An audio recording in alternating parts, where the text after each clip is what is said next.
Welcome to the Godox Photography Lighting Academy. I'm Sarah Edmunds, and in this episode we are in a top secret location in the Alps of northern Italy. Our mission today is to overpower this bright midday summer sun, and for that we need power, real power. In other words, the legendary AD1200Pro. Don't forget to like and subscribe to the Godox channel for more tutorials to come, and as always, watch to the end for an incredible product giveaway.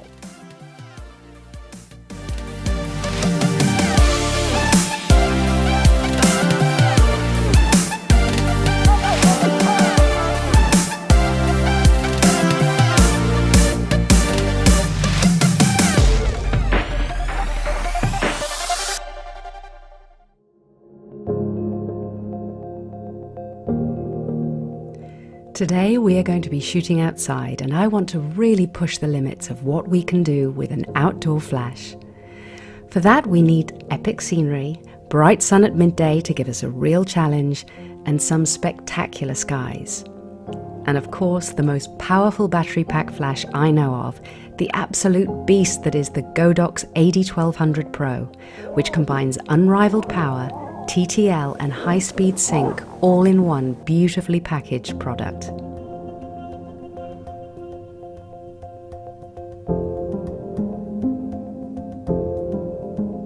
Incredibly, this powerful light, which has 1200 watt-seconds of power and a separate battery pack, is surprisingly small and lightweight. I usually shoot alone without assistance, so portability and ease of use is key. I'm going to be using it in some really hard to manage locations, so a light flash head is essential to stop the light stand blowing or toppling over. I can also use the battery pack as a weight for the light stand.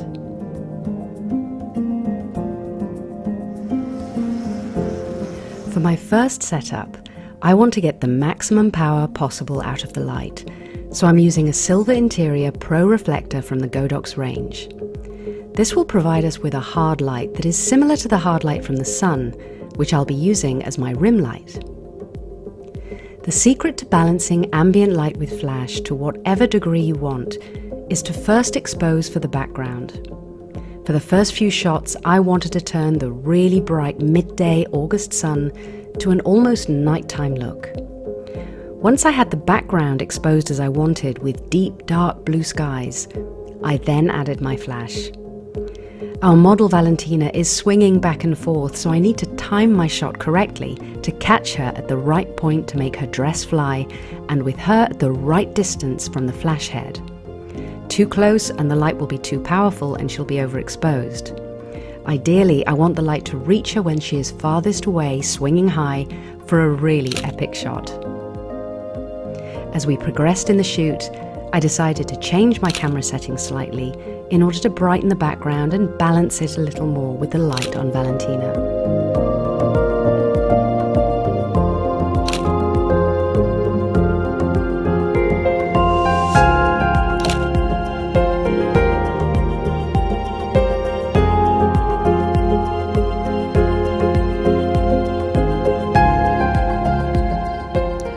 For this next set, I don't want to overpower the sun per se, but rather balance the background perfectly with the light on our model. I'm going to place her with her back to the sun, so the sunlight will gently highlight her hair and shoulders, providing dimension and separation, and I want a softer shadow fall off on her face and body, so I'm using a softbox and feathering the light across her and in front. While I love shooting in the studio, you can have the same degree of control outside. All you have to do is pretend the scenery or sky is your studio, and the sun is an additional light. For this set, I want to use the gorgeous blue cloudy skies as my backdrop, so the white couture dress Valentina is wearing stands out. The light coming from a 45-degree angle is providing shape and dimension to the details of the dress. We have a road right in front of us, but what I want is the sky behind her. So I ask her to stand on a table, and then I angle myself so I'm cutting out any unnecessary distractions.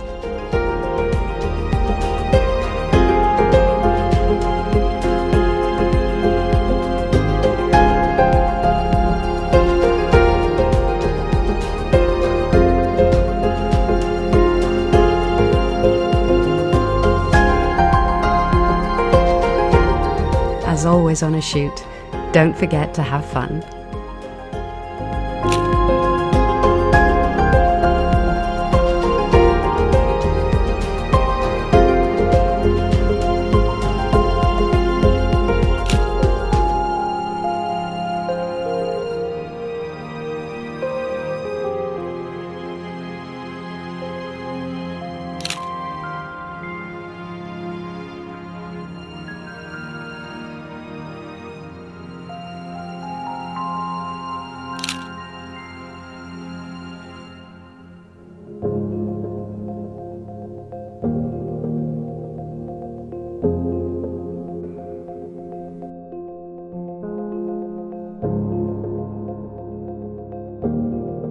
We don't just have mountains here in the Alps, we have beautiful forests as well.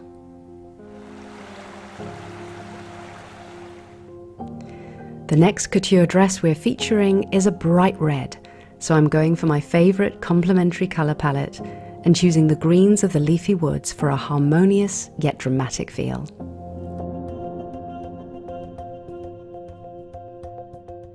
This time we're using the 165cm reverse umbrella with diffusion. Deep in the forest there is relatively little light, and I want to shoot at a shallow depth of field at f2.8. This means we certainly don't need all of the 1200 watt-seconds that the AD1200Pro gives us, but this amount of power can be useful in other ways. It means I can use the power of the battery pack's ultra-fast recycling speed to shoot in burst mode and experiment capturing Valentina's constantly moving, flowing posing, almost like a dancer.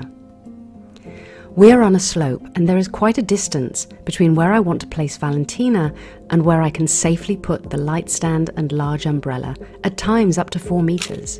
With the AD1200Pro, there is more than enough light to easily reach her, even with the extreme feathering technique I'm using. The light is pointed away from Valentina, so just the edges of the softer light touch her.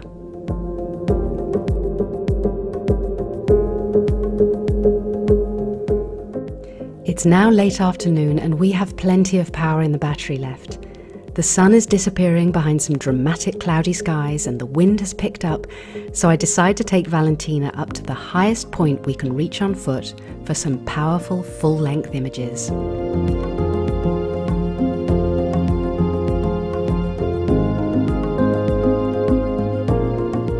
Because it's so windy, I'm using the small silver reflector we used for the first setup and the battery pack to keep the light stand stable.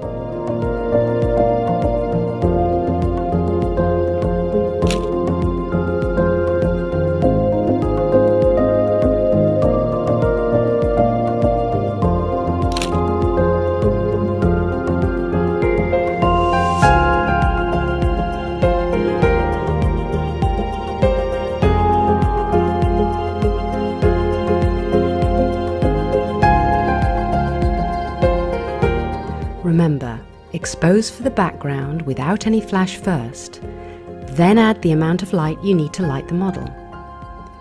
Underexpose the background for drama, or keep it closer to a normal exposure for a more balanced, natural look.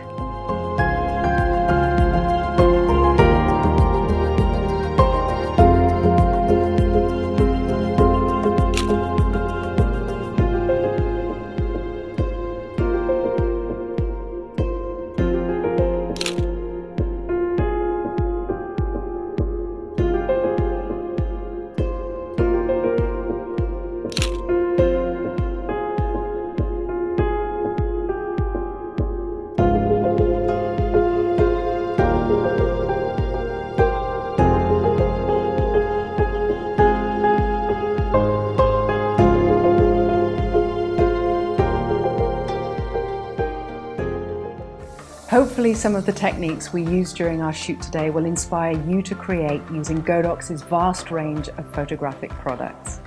Godox offers a one-stop solution for all your photography needs, from lights to stands to modifiers and more. Thank you for tuning in to this episode of the Godox Photography Lighting Academy. I'm Sarah Edmunds and we'll see you next time. Until then, keep creating with light.